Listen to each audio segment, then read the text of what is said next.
kwa Yayiro amuzurira umwana wa mugore wari urwaye hitakira umugongo. Uwiteka Imana yayitamurura. Iyo yitamuruye imiyaga n'imiraba birahunga. Iyo yitamuruye Satani n'ingabo ze baramwara. Iyo yitamuruye abera tubyina intsinzi, turirimba intsinzi kubw'imbaraga ze. Uwiteka Imana yayitamurura. Iyo yitamuruye imiyaga n'imiraba birahunga. Iyo yitamuruye Satani n'ingabo ze baramwara. Iyo yitamuruye abera tubyina intsinzi, turirimba intsinzi kubw'imbaraga ze. Uwiteka Imana yayitamurura.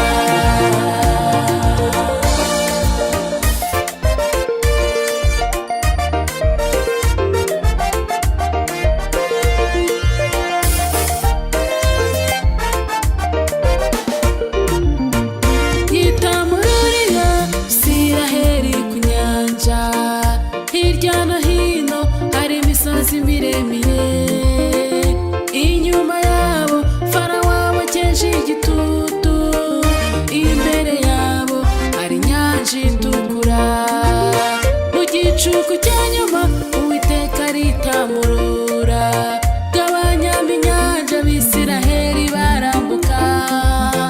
Abanyegiputa babakurikiye barashira. Bageze hakurya baririmba intsinzi.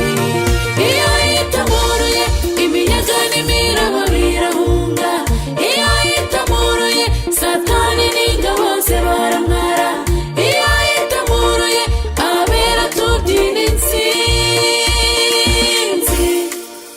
turirimba intsinzi kubw'imbaraga ze. Uwiteka Imana yayitamurura. Iyo yitamuruye imiyaga n'imiraba birahunga. Iyo yitamuruye Satani n'ingabo ze baramwara. Iyo yitamuruye abera tubyina intsinzi, turirimba intsinzi kubw'imbaraga ze. Uwiteka Imana yayitamurura. Turirimba intsinzi kubw'imbaraga ze. Tuti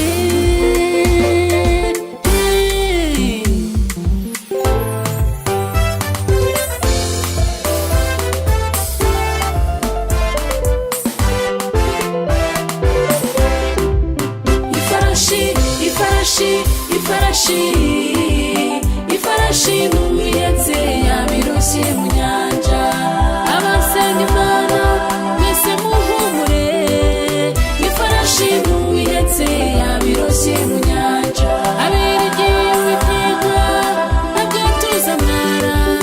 Ifarashi n'uwihetse yabiroshye mu nyanja.